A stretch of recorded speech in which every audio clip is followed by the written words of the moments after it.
Friends, how are you? Welcome to SST की पाठशाला। और आज हम लोग डिस्कस करने वाले हैं इंटरेस्टिंग टॉपिक गल्फ कंट्रीज के बारे में। बहुत सारे स्टूडेंट ने ऐसा बोल रखा है कि सर प्लीज गल्फ कंट्री पे वीडियो बनाइए, तो आते हैं हम लोग एक वीडियो के साथ। गल्फ कंट्रीज और गल्फ सुनते ही आपके माइंड में क्या आता है? मीनिंग क्या होता है गल्फ का? गल्फ का हिंदी मीनिंग होता है खाड़ी। गल्फ का मीनिंग होता है सी का वो पार्ट जो मैक्सिमम साइड से किस चीज से घिरा रहे, लैंड से घिरा रहे, उसको हम लोग गल्फ रीजन बोलते हैं। और आज जो हम लोग डिस्कस करने वाले हैं पर्शियन गल्फ के बारे में, उसके आसपास वाले रीजन के बारे में। ये आपका इंडिया और इंडिया के जस्ट वेस्ट साइड में ये जो ग्रुप ऑफ कंट्रीज दिख रहे हैं, ये ग्रुप ऑफ कंट्रीज जो है गल्फ रीजन में आते हैं।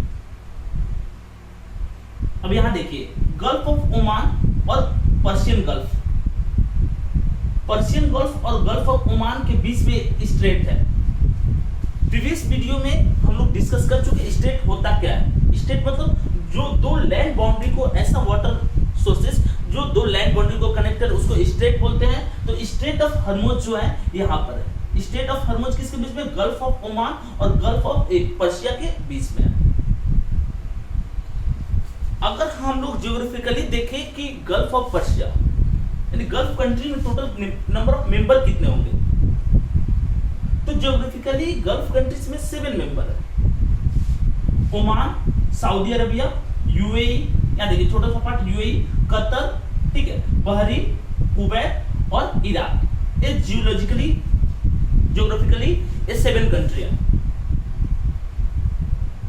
एक कंट्री मिल करके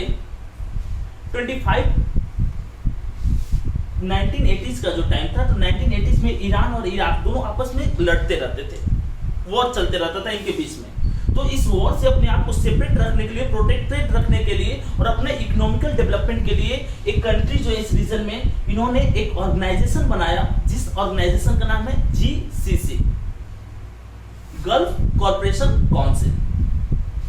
किस लिए? क्योंकि इराक और ईरान की लड़ाई से बचना चाहते थे और अपना इकोनॉमिकल डेवलपमेंट करना चाहते थे। इसके लिए क्या बना? तो जीसीसी, गल्फ कॉर्पोरेशन काउंसिल। अभी हम लोग ज्योग्राफिकली देख रहे हैं कि 7 कंट्री हैं, लेकिन जीसीसी में इराक मेंबर नहीं है ड्यू टू डिफरेंट रीजन। उनका हो सकता है नेगोशिएशन नहीं हुआ होगा इकोनॉमिकल बेसिस पे, या डिफरेंट उसके रीजन हो सकते हैं। तो इराक को छोड़ करके अगर हम बात करें जीसीसी गल्फ कॉर्पोरेशन काउंसिल में 6 कंट्री हैं। ओमान, ठीक है, Saudi Arabia, UAE, Qatar, Bahrain और कुवैत। एक चीज और जानते हैं, ये जो रीजन आप देख रहे हैं जिसके बारे में अभी हम लोग डिस्कस कर रहे हैं, इस वर्ल्ड में सबसे ज्यादा पेट्रोलियम प्रोडक्शन करते हैं। वर्ल्ड का नियर अबाउट 60% पेट्रोलियम प्रोडक्शन इसी रीजन से होता है। और इन सब कंट्री में सऊदी अरबिया जो है सबसे ज्यादा पेट्रोलियम का प्रोडक्शन करता है। इनके एक्सपोर्ट को आप इस चीज से डिफाइन करते हैं कि वर्ल्ड के अलग अलग कंट्री, जैसे कि यूएसए को लेते हैं आप या ब्रिटेन को लेते हैं, इनकी करेंसी से भी स्ट्रॉन्ग करेंसी है इनके पास। वर्ल्ड का जो सबसे स्ट्रॉन्गेस्ट करेंसी है वो है कुवैतियन दिनार। कुवैतियन दिनार, क्योंकि कुवैत का पर कैपिटा इनकम भी सबसे अच्छा है वर्ल्ड में और उसके दिनार का वैल्यू भी काफी ज्यादा होता है। इंडियन रुपीस में 1 कुवैतियन दिनार का वैल्यू है 238.42 रुपीज। तो आप समझ सकते हैं कितना स्ट्रॉन्ग है। ये यूएसडी डॉलर से 3.24 टाइम्स क्या होता है, वैल्यूएबल होता है। तो बात करते हैं अगर हम इनके बारे में, तो पहले बात करेंगे ओमान के बारे में। गल्फ कंट्री के बारे में इनका क्या इंपॉर्टेंट है। ओमान जिसका पॉपुलेशन अभी नियर अबाउट 50 लाख है और इस कंट्री में बाहर से लोग आकर के रहते हैं। इसका 40 to 45% पॉपुलेशन जो है किसी और कंट्री से आकर के यहाँ पे सेटल हुए हैं।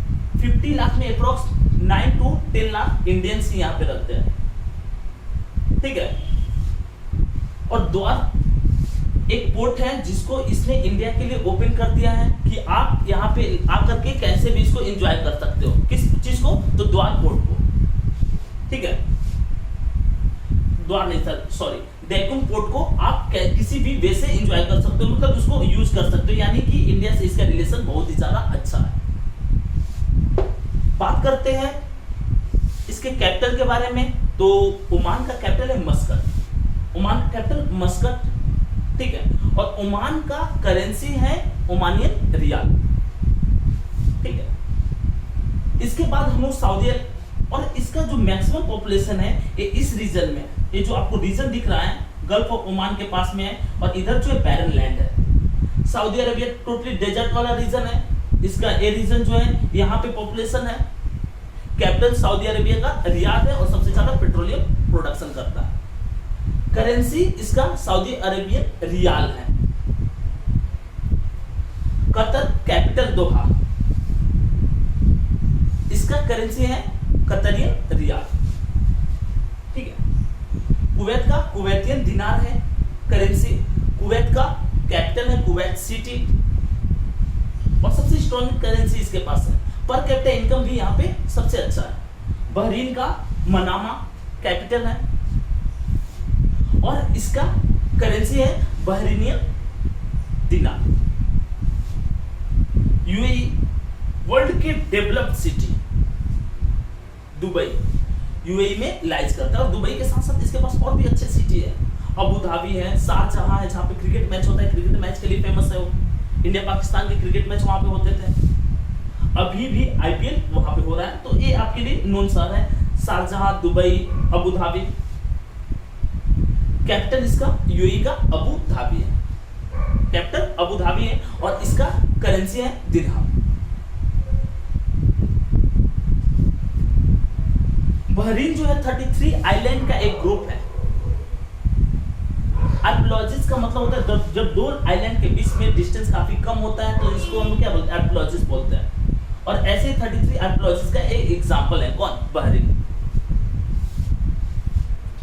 ये जो रीजन है वर्ल्ड में सबसे इंपॉर्टेंट इसलिए हो जाता है क्योंकि ट्रेड रूट, यहाँ से पेट्रोलियम वर्ल्ड के डिफरेंट पार्ट में जाता है। तो इंडिया के लिए भी इंपॉर्टेंट है, चाइना के लिए, हर किसी के लिए इंपॉर्टेंट है। अगर कोई कंट्री सपोज कीजिए ईरान या इराक, कोई भी अपना यहाँ पे नेवल बेसिस रख करके इसको ब्लॉक कर देगा, तो वर्ल्ड में पेट्रोलियम का प्रोडक्शन एक्सपोर्ट टोटली बैन रुक जाएगा।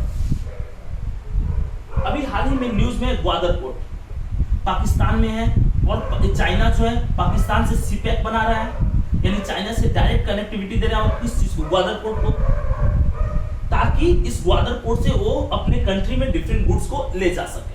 $मिलियन ऑफ डॉलर यहाँ पे इन्वेस्ट कर रहा है। और एक चीज और कि इंडिया भी ईरान में एक पोर्ट डेवलप कर रहा है। तो ड्यू टू पावर, अगर आप नेवल बेसिस स्ट्रॉन्ग करना चाह रहे हैं, इस रीजन पे आपका कंट्रोल होना चाहिए। ये रीजन किस चीज के लिए, गल्फ कंट्री किस चीज के लिए जाने जाते हैं, अपने पेट्रोलियम प्रोडक्शन के लिए। फर्स्ट सेकंड वर्ल्ड वॉर के बाद ये जो गल्फ कंट्रीज हैं पेट्रोलियम एक्सपोर्ट करके ही अपना लाइफ स्पेंड कर रहे हैं, लेविश लाइफ स्टाइल स्पेंड कर रहे हैं। लेकिन एक लिमिट टाइम के बाद जब पेट्रोलियम खत्म हो जाएगा और लोग रिन्यूएबल सोर्सेज पे फोकस कर रहे हैं, तो इसके लिए इन्होंने क्या किया, इन्होंने डाइवर्सिफाई किया अपनी इकोनॉमी को। पेट्रोलियम के अलावा जो इनके पास इनकम हो रहा है, इससे वो एजुकेशन फील्ड में, इसके साथ साथ कंस्ट्रक्शन या डिफरेंट जो डेवलपमेंट फील्ड हो सकता है उसमें इन्वेस्ट कर रहे हैं, ताकि पेट्रोलियम का जब इंपॉर्टेंस कम हो जाए या इनके पास पेट्रोलियम ना रहे, उसके बाद भी ये अच्छा से सरवाइव कर सके। एग्जांपल के लिए 2022 का जो आपका फीफा वर्ल्ड कप है वो कतर का कैपिटल दोहा में हो रहा है। उस टाइम बहुत सारे लोग वहां पे जाएंगे, तो ऐसी कुछ चीजें डेवलप करके ये रीजन अपने आप को डेवलप कर सकता है। और यहाँ पे मैक्सिमम कंट्री जो है इनका रिलीजन क्या है, तो इस्लामिक कंट्री है, इस्लाम इनका रिलीजन है। ओमान जो है, ओमान में क्योंकि आउटसाइडर आकर के बसे हुए हैं, यहाँ पे गुरुद्वारा, मंदिर, चर्च, मस्जिद सारे चीज देखने को मिलते हैं, और ये लिबरल कंट्री है, ठीक है। ओमान के बारे में ऐसा कुछ नहीं है कि ओमान किसी से फाइट इस टाइप में करता है।